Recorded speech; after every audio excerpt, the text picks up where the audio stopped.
Welcome to my YouTube channel. आज जिस topic के ऊपर हम वीडियो बनाने वाले हैं वो है स्कार टिश्यू, यानी जो चोट के बाद निशान बन जाता है किसी भी किस्म का। उसके ऊपर डिटेल डिस्कस करेंगे कि उनमें से कौन से हैं जो ट्रीटेबल है, कौन से हैं जो नहीं ट्रीटेबल, और अगर ट्रीटेबल हैं तो क्या क्या ट्रीटमेंट ऑप्शंस हमारे पास अवेलेबल हैं। This is me doctor Amna Usman. Welcome to my YouTube channel. We're running a chain of aesthetic clinics in twin cities of Pakistan, Rawalpindi and Islamabad, and now alhamdulillah expanding and opening up certain branches in other cities of Pakistan also. हमारे clinics पे हर किस्म की skin, hair, nail related services available हैं और साथ ही साथ हर तरह का एस्थेटिक ट्रीटमेंट इंतहाई ट्रस्टवर्दी इक्विपमेंट के ऊपर आप करा सकते हैं। हेयर रिमूवल हो, Botox, fillers, thread lift, whatever, आप आंख बंद करके हमको ट्रस्ट करके अपने किसी भी सर्विसेज के लिए चूज़ कर सकते हैं for skin, hair, nail and aesthetic services. Scar tissue क्या होता है, क्या क्या टाइप्स हैं, उनके क्या क्या ट्रीटमेंट्स हो सकते हैं। वेल, स्कार क्या है? छोटा बच्चा गिर गया, चोट लग गई, चोट का निशान पड़ा, स्कार। आपने कान छिदवाया, कान ठीक हो गया, उसके ऊपर एक गोला निकल आया, कीलॉइड, स्कार। आपको दाना निकल आया, दाना ख़त्म हुआ, काला रंग, सुर्ख रंग, खड्डा, scar. So scars plenty of types के हो सकते हैं। खड्डे, उभरे हुए, मुख्तलिफ निशानों के, ठीक है। सुर्ख हो सकता है, काला हो सकता है, बर्न के निशान हो सकते हैं। सो स्टार्ट विद डिसपिगमेंटेशन यानी, और कलर्ड स्कार्स। कलर्ड स्कार्स में हम ले आएंगे हाइपर पिगमेंटेशन, जिसको हम कहते हैं post inflammatory hyper pigmentation, post inflammatory hypopigmentation and post inflammatory erythema. यानी आपको 3 तरह के मुख्तलिफ रंगों के निशान पड़ सकते हैं, या काले रंग का, या सुर्ख रंग का, या सफ़ेद रंग का। पिटेड स्कार्स हो सकते हैं, जैसे एक्ने से पड़ जाते हैं, जैसे आपको कोई चोट लग गई, या कोई आपको दाने निकल आए, आपको चिकन पॉक्स निकल आए, या किसी किस्म का, तो आपको एक प्रिक किस्म का यानी पिन पॉइंट किस्म के खड्डे पड़ गए स्किन के अंदर, इसको पिटेड स्कार्स कहते हैं। अब कुछ स्कार्स होते हैं, कोई इंजेक्शन लगाया, एट्रोफी हो गई, खड्डा पड़ गया, अंदर गहरा खड्डा पड़ गया, एट्रोफिक स्कार उसको कहते हैं, यानी नीचे फैट टिश्यू खत्म हो गया और एक खड्डा पड़ गया। एट्रोफिक स्कार का मतलब ये है कि आपको ऐसा निशान पड़ा जिसमें स्किन के नीचे डेप्थ आ गई, और हाइपरट्रोफिक स्कार का मतलब ये है कि स्किन के ऊपर एक और लेयर बन गई, स्किन की थोड़ा सा उभर आया, उसको हाइपरट्रोफिक स्कार कहते हैं। Then there is a very different type of scars को कीलॉइड स्कार कहते हैं। कीलॉइड स्कार क्या होता है? कान छिदवाया, इसके ऊपर एक गोला बन गया। आपने बच्चे कभी कभी अपने बचपने में कोई ब्लेड्स वगैरह मार लेते हैं, इसके ऊपर हाइपरट्रोफिक स्कार्स आ जाते हैं, ठीक है। बर्न आ गया, कोई एरिया जल गया था, अब वो फाइब्रोज हो गया, उसके ऊपर पहले हाइपरट्रोफिक और फिर कीलॉइड स्कारिंग हो गई। सो ये काफ़ी सारी वैरायटीज़ हैं स्कार्स की। आया ये सारे ट्रीटेबल हैं? अगर ट्रीटेबल हैं तो उनके क्या ट्रीटमेंट ऑप्शंस हैं, और ये ट्रीटेबल हैं भी या नहीं। वेल, टू मी आज के दौर में काफ़ी सारे scar, I think I must say I haven't gone through the data precisely, लेकिन आई थिंक 98-99% स्कार्स ट्रीटेबल हैं। बाय ट्रीटेबल आई मीन 100% भी ठीक हो सकते हैं और बेहतरी की तरफ भी जा सकते हैं। बेहतरी में now you can get 70% improvement, 80% improvement, 90% improvement and 100% improvement. So treatable हैं, yes they are treatable, most of them, लेकिन कितने फीसद ट्रीटेबल हैं ये डिपेंड कि कौन सा स्कार का आप ट्रीटमेंट कर रहे हैं।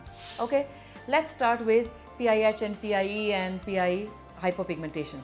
इसके ऊपर हम एक डिटेल वीडियो पहले भी बना चुके हैं, लेकिन वो प्रिसाइजली एक्ने स्कार्स के ऊपर था। आपके जितने स्कार्स हैं जो हाइपर पिगमेंटेड हैं, उनके लिए proper exfoliations, lightning creams and lightning lasers are very effective. Accident हुआ रोड के ऊपर और आपको एक गहरे कलर का निशान बन गया, छाई नुमा, ठीक है।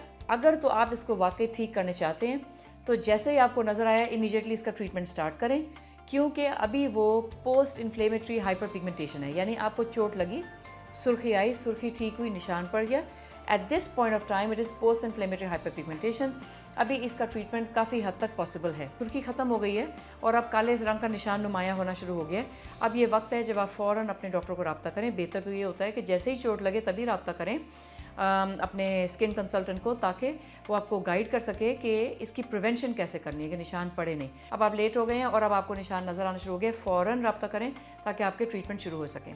फॉर हाइपर पिगमेंटेशन यानी काले या भूरे रंग के निशानों के लिए proper exfoliation, strict sun protection, lightening creams, day and night creams, topical treatments, and a lot of laser options and a lot of injectable options are available. किसी भी स्कार के ऊपर जब आप हम अगर क्लिनिक बेस्ड ट्रीटमेंट में आपने मेडिसिन शुरू कर ली और नज़र आ रहा है डॉक्टर को, ट्रीटिंग फिजिशियन को, कि ये बढ़ने वाला है या ये छाइयों में लैंड कर जाएगा, तो फिर underlying mesotherapies, PRPs, Q switch lasers, they all are very effective. Number 2 is PIE, post inflammatory erythema. सुर्ख निशान पड़ गया. पोस्ट इन्फ्लेमेटरी हाइपरपिगमेंटेशन से पहले की जो स्टेज है वो एरिथीमा होता है. Erythema can be treated.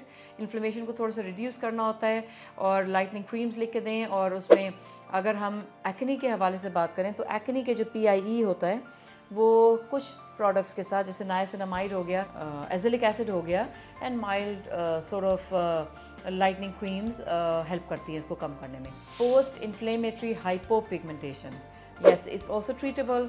अगर ये टॉपिकल मेडिकेशन के साथ ना ट्रीट हो रहा हो तो फिर इसके अंदर लेजर्स करके हम इसको ठीक कर सकते हैं. और अगर बिल्कुल फिक्स हो गया, फोकस्ड हो गया, नहीं ठीक हो रहा, ना लेजर से ना टॉपिकल, तो फिर ये जो आजकल परमानेंट मेकअप टेक्निक्स हैं उससे उसको कवर किया जा सकता है. Now coming to hypertrophic scars. Hypertrophic scars मुख्तलिफ इक़साम के हो सकते हैं. कीलॉइड हो या हाइपरट्रोफिक हो.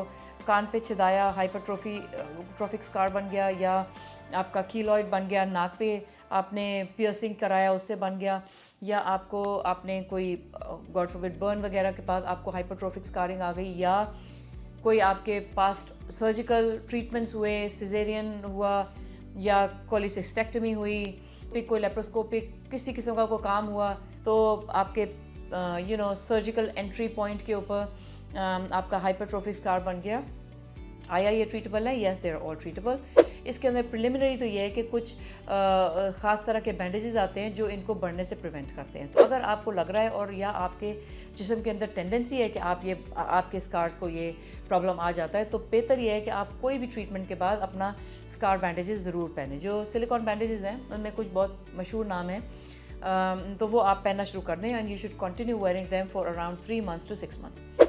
बर्न हो गया है और आपका ट्रीटिंग फिजिशियन एक्सपेक्ट कर रहा है कि बर्न बहुत ज़्यादा है, या सेकंड डिग्री बर्न है, या एरिया बहुत ज़्यादा है, या इसके अंदर कीलॉइड या हाइपरट्रोफिक स्कार बनने की टेंडेंसी है, तो भी आपको वो बैंडेजेस पहननी है. अब आपने बैंडेजेस भी पहन ली और आपने प्रिवेंशन भी कर ली जो भी करना था, लेकिन फिर भी आपको हाइपरट्रोफिक स्कार बन गया है या कीलॉइड स्कार बन गया. और वो जो बच्चे बाजू पे वो लाइनें लगा लेते हैं वो ब्लेड से, और फिर वो चूँकि ये जगह ऐसी है टेंशन में, इसमें जो सेकेंडरी हीलिंग होती है, यानी बाजू के ऊपर कट मार लिए और फिर खुद ही उसके ऊपर बैंडेज बांध के घूमते रहे, उसको स्टिच नहीं कराया, तो जब सेकेंडरी हीलिंग होती है तो उस पर टेंशन ज़्यादा होती है हीलिंग में, उसमें हाइपरट्रोफिक स्कार्स बन जाते हैं.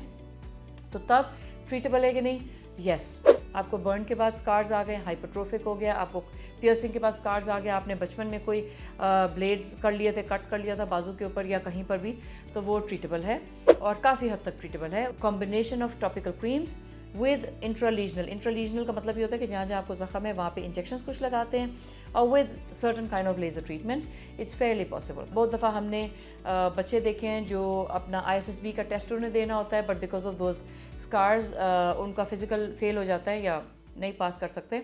तो उन सब बच्चों के लिए अगर आपको बाजू के ऊपर इस किस्म के कोई निशान हैं और आप चाहते हैं कि ISSB का आपने एग्ज़ाम देना है, प्लान करते हैं, तो कम से कम 6 से 8 महीने एग्ज़ाम से पहले या फिज़िकल एग्जामिनेशन से पहले आप विज़िट करें, ताकि हम इसको आपको वेल बिफोर इन टाइम आपको हम इसको ट्रीट करने में हेल्प कर सकें. एट्रोफिक स्कार, इसमें खड्डा बन गई. आमतौर पे ये जनरली रेयर होते हैं, लेकिन अगर आपको कोई ट्रॉमा ऐसा आया है जिसमें आपका फ़ैट का बल्ज कर गया है या फ़ैट आपका लूज़ हो गया इस एरिया से, और ख़ास तौर पे अगर आप कभी किसी चीज़ के लिए कुछ स्टीरॉयड इंजेक्शंस लगा रहे हो तो वहाँ पे एक खड्डा बन जाता है जिसको एट्रोफिक स्कार कहते हैं. आया ये ट्रीटेबल है कि नहीं? Some of them improve over time. और अगर वो स्कार रह गया है तो, और किसी ऐसी जगह पे है जैसे फेस पे है जिस पे आपको बुरा लगता है, तो उसको भी कोई फिलिंग ट्रीटमेंट के साथ डील किया जा सकता है, या कोई ऐसे ट्रीटमेंट फैट ट्रांसफ़र या कोई फिलर्स या cross link hyaluronic acid fillers के साथ ट्रीट किया जा सकता है.